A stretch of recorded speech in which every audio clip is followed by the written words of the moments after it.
We have to talk about that album. I have so many messages sent to me about how much people have been streaming your music during this year of COVID and It was quarantine. great. It's been helping them. It's been helping them get through these really tough times that the world has faced over the last year. And particularly hard for me, and Feel It have received individually each over 20 million streams and more. I mean, that's insane numbers. So what is your creative process like when it comes to your music? How do you figure out what you're going to say, what you're going to talk about, what you're going to sound like? Tell me about it. To be honest, I don't really have an answer for this because it just comes by itself. I mean, I can get inspired any time. You know, when I just grab a guitar, when I'm tired, for example, I just want to chill. I just grab a guitar and start playing. But then maybe I like something, and then okay, this, and then this, and then I start working again because I like something. So I don't really have a way to work. You know, I just start like. Most of the song that I write, I just go in the studio without having no idea of what I'm going to do. But just by a riff, it comes, you know, it just build up after a minute by minute, like it just build up a song, and it's the most beautiful, one of the most beautiful moment of my working career is this. Creating a song. I love it. I love it.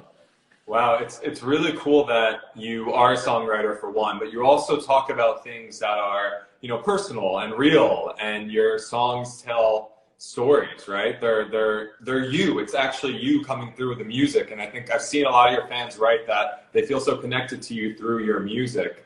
And I know that all your songs are special to you, but do any have an extra special feeling when you think about them that you hold close to your heart? Well, there's for sure, yeah. There's the song that I've wrote for my dad, and it's called Dad, by the way. That is every time I listen to that song, it gives me something. So I'm gonna tell you something about this song. It's crazy because.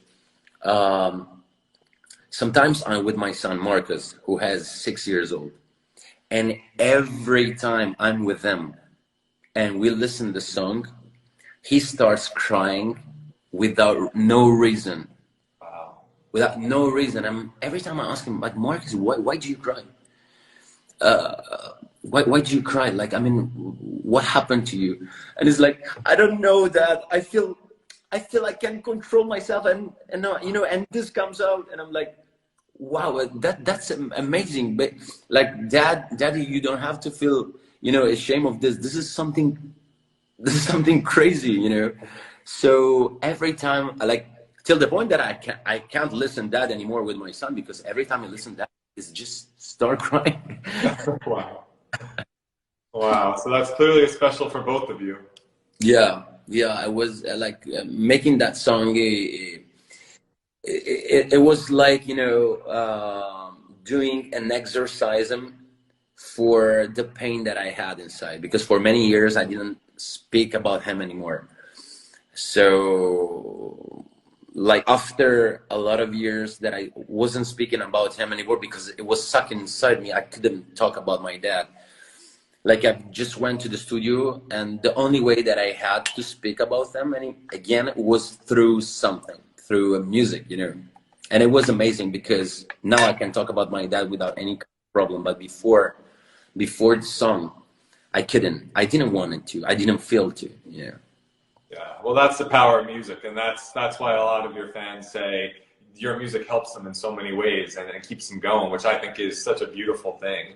And I'm sure we're gonna think when people tells me, I've got so many messages on Instagram here that your music helped me. I feel so good. Yeah. Well, I'm pretty sure we're gonna hear more music from you anytime soon, or any hints of what's to come. Well, we are in 2021, so yeah, this year you're gonna have to expect the next album. Yeah. yeah, I'm working so hard on the next album, and it's going to be like a bomb, a bomb. And wait the people to listen. So I'm also working on a song which is really important to me. That is gonna be in the second part of the movie, 365 Days, Part 2. Good for you. All right, we look forward to that. And I want to switch to fashion too, because you're a force in the fashion world. You've been the face of so many different luxury brands. And what I love is you're also creatively involved in the brands. You don't just show up and get a picture taken and leave. Like, you're somebody who likes to be involved. So how has that whole experience been working? So Tommy, you have to know something about me. Like, I don't know how to modeling at all. So when they first called me to be the face of a brand, like I was like, but I don't know anything about fashion. I don't know anything about brand stuff. Like, I just want to act and make my music, and that's it. Right. You're perfect. Let's do it. So I told them I don't know how to walk on the runway. Yeah.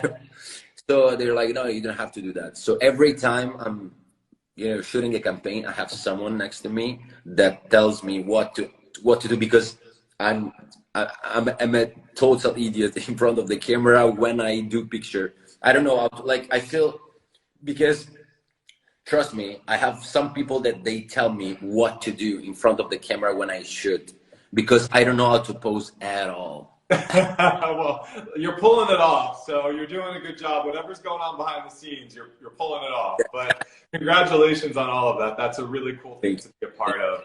But actually, after that, if I can tell you, I went more into brands, because I thought, like, why shouldn't I learn more about brands?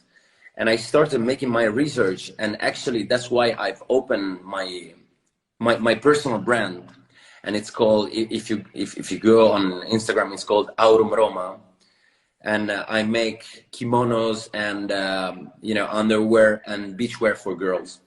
So very cool. And I think I heard a rumor of a fragrance eventually. Yeah, we are working on this situation as well. After launching Aurum Roma, I decided to be part of another, like, to create something else, and I'm working on my first line of perfumes. Very cool. Good for you, man. That's amazing. Okay, what's that? Very soon it's going to be launched. Sorry. Ooh, all right. That's a good tease. I know your audience is very eagerly awaiting for that day to come. Speaking of them, I have some great fan questions, and these were the most popular questions I received from them. So I chose about 4 or 5 that I'm going to ask you. And the first one is there any artist besides Sam Smith that you would want to collaborate with, male and female? Well, of course, there's so many great artists in this world, and of course, yes. I mean, if I think about, for example, a girl, comes straight away in my head. Like I really like the way Bebe Rexha makes his music. She's a great artist, and she's a great artist. And I really like her voice and the way she build up songs and the rhythm that she has. When we talk about, for example, guys, we're not talking about Sam Smith. We're talking about. I personally really like John Legend, and I think he's one of the greatest artists that this world has. His voice, the way he play piano, and it's just amazing, So actually, Bebe Rexha and John Legend are in the same world, which is the music, but in the same time, 2 different kind of music. Yeah, I love that. This means that I don't have a favorite kind of music. I just like music. I just love music. Right. And that's what's so cool about you. You can kind of sing in any style, any way, and that's why people are so connected to the music you put out. I love it. We look forward to those collaborations coming soon. I'm going to put it out there for you. I mean, I'm not Mariah Carey, but. Well, listen, everyone's got their niche, and you've got yours, and it's awesome.